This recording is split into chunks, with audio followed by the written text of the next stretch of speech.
दोस्तों नमस्कार।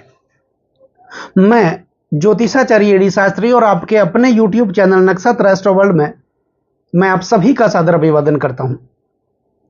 दोस्तों, हमारे सौर परिवार में, सौर मंडल में एक महत्वपूर्ण बदलाव होने वाला है, परिवर्तन होने वाला है और वो परिवर्तन करेंगे कलयुग के राजा राहु।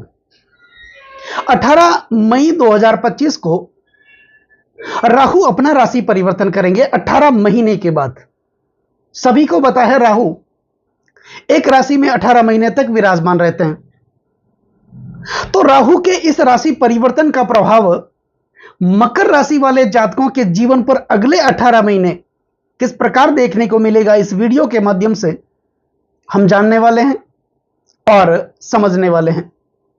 वीडियो के अंत में राहु से संबंधित, राहु को प्रसन्न करने के लिए कुछ महत्वपूर्ण उपाय भी होंगे जो आपको फॉलो करने हैं।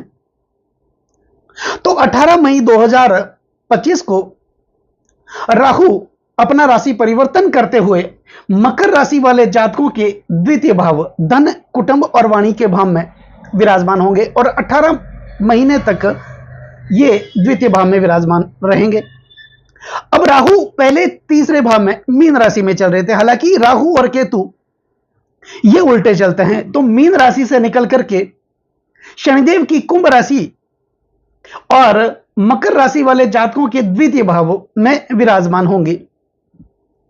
मकर राशि वाले जातकों के लिए महत्वपूर्ण राशि परिवर्तन राहु का इसलिए है, एक तो शनिदेव की 7.5 खत्म हो चुकी है।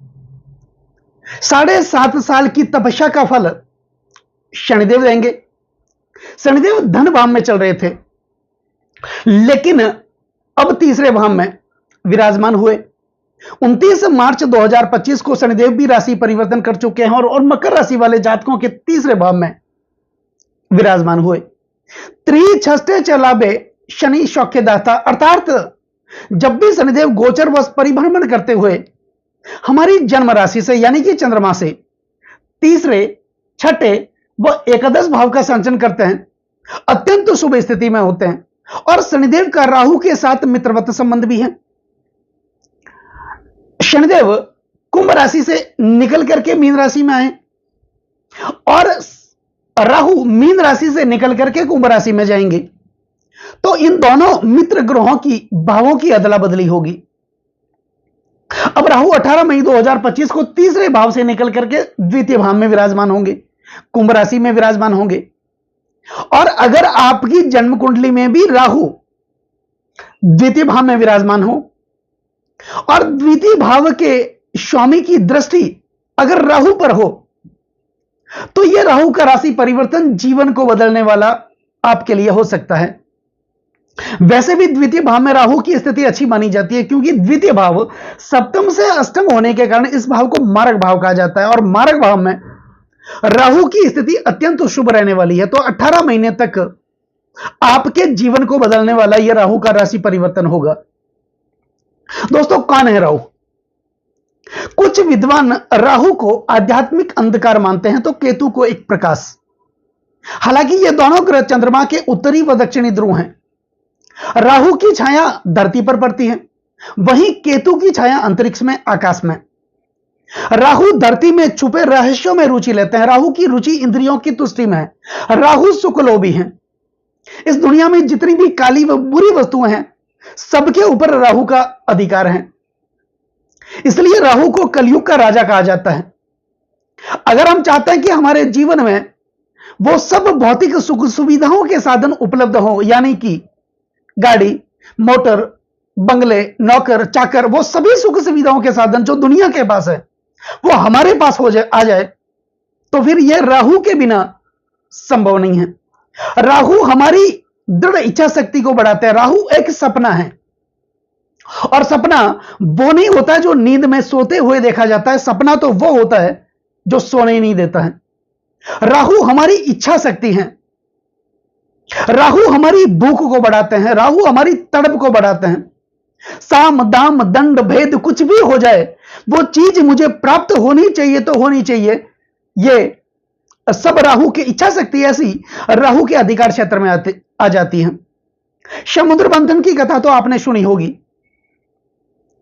समुद्र मंथन की कथा के अनुसार जब अमृत वितरण हो रहा था तो दानव तो बहुत से बैठे थे, लेकिन एक ऐसा दानव था जिसके मन में यह दृढ़ इच्छा शक्ति हुई कि मुझे अमृत पान करना है।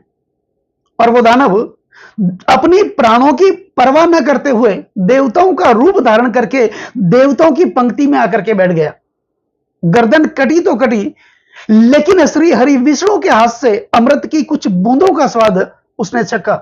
ऐसी इच्छा शक्ति, ऐसी दृढ़ इच्छा शक्ति यह सिर्फ राहु दे सकते हैं। तो राहु राशि परिवर्तन करने जा रहे हैं 18 मई 2025 को। कुंभ मकर राशि वाले जातकों के द्वितीय भाव में विराजमान होंगे। तो निश्चित तौर पर ये क्या फल देंगे मकर राशि वाले जातकों के लिए अगले 18 साल तक, 18 महीने तक, क्योंकि 18 महीने के बाद, 18 साल के बाद राहु कुंभ राशि में आएंगे। तो यहां पर द्वितीय भाव धन, कुटुंब और वाणी का भाव माना जाता है।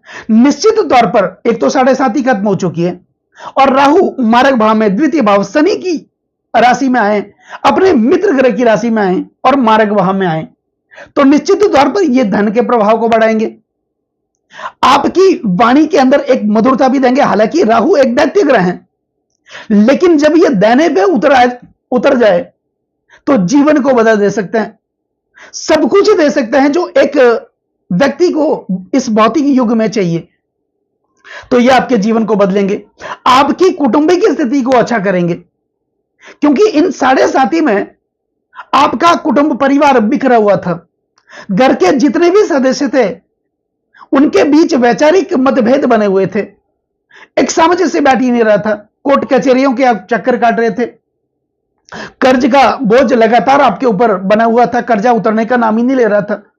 लेकिन राहु द्वितीय भाव में आएंगे तो निश्चित तौर पर आपकी आर्थिक स्थिति मजबूत होगी, वाणी कुशलता बढ़ेगी और आप अपनी वाणी कुशलता के कारण अपना फंसा हुआ काम निकालने में माहिर होंगे, क्योंकि ऐसी कूटनीति राहु आपको देंगे। राहु का संबंध प्रेम और स्नेह में नहीं है, विश्वास में नहीं है, क्योंकि राहु एक दैत्य ग्रह है, कुटिल ग्रह है, वो स्वतंत्र होकर के कार्य करता है, किसी के अधिकार में रहकर के राहु कभी कार्य नहीं करता। तो निश्चित तौर पर आपकी आर्थिक स्थिति अच्छी होगी, धन का प्रभाव बढ़ेगा, एक अच्छा रोजगार आपके जीवन में उत्पन्न होगा, आय के नए नए संसाधन आपके लिए उपलब्ध होंगे। निश्चित तौर पर अगर आप नौकरी भी करते हैं तो कोई ना कोई बड़ी जिम्मेदारी आपको मिल सकती है। पदोन्नति आपकी रुकी हुई थी, वो पदोन्नति फिर से आपको मिलेगी, प्रमोशन रुका हुआ था, वो प्रमोशन फिर से आपको मिलेगा। तो राहु की स्थिति आपके लिए 18 मई 2025 के बाद 18 महीने तक काफी अच्छी रहने वाली है। अब राहु के पास 3 दृष्टियां हैं। राहु की दृष्टियां गुरुवत दृष्टियां मानी जाती हैं, जहां जहां देवगुरु बृहस्पति की दृष्टियां जाती हैं वहां पर राहु की दृष्टियां भी जाती हैं। तो राहु 18 मई के बाद आपके धन भाव में विराजमान होंगे।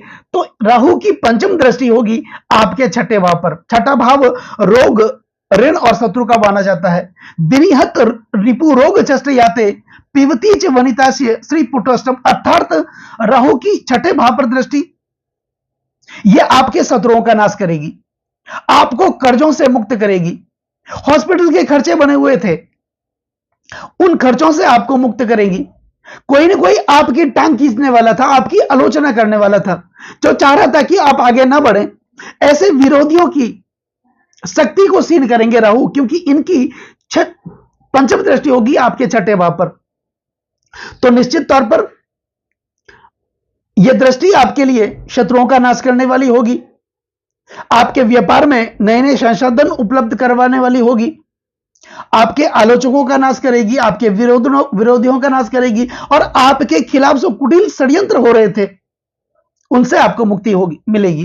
अब राहु की सप्तम दृष्टि होगी आपके अष्टम भाव पर और अष्टम भाव में केतु भी बैठे हैं। केतु वैराग्य के कारक माने जाते हैं, क्योंकि केतु एक सन्यासी है और कुंडली का अष्टम भाव वैराग्य का माना जाता है। तो निश्चित तौर पर यह अष्टम भाव प्राप्ति का भाव माना जाता है, परिवर्तन का भाव माना जाता है, ऑकल्ट साइंस का भाव माना जाता है, गुप्त विद्या का भाव माना जाता है, रिसर्च का भाव माना जाता है। तो आपके अंदर एक योग्यता छिपी हुई थी, एक शक्ति छिपी हुई थी, वो शक्ति ये राहु और केतु दोनों आपकी बाहर निकाल करके आ जाएंगे। आप घबरा रहे थे, डर रहे थे, किसी से बात करने में डर रहे थे, क्योंकि 7.5 साल शनि की 7.5 थी और राहु और केतु की स्थिति अच्छी नहीं थी, क्योंकि केतु आपके भाग्य भाव में बैठे थे, तो भाग्य में अवरोध उत्पन्न हो रहा था, भाग्य साथ ही नहीं दे रहा था। लेकिन अब यह अष्टम भाव में आए केतु और राहु की दृष्टि अष्टम भाव पर होगी, भाग्य का प्रबल साथ आपको देखने को मिलेगा। अध्यात्म का एक क्षण आपके अंदर विकसित होगा, ईश्वर के प्रति विश्वास आपका जागृत होगा, और जिस दिन ईश्वर के प्रति विश्वास से जागृत होता है उस दिन परमपिता परमात्मा की कृपा प्राप्त होती है। तो यह भी दृष्टि राहु की आपके लिए अच्छी।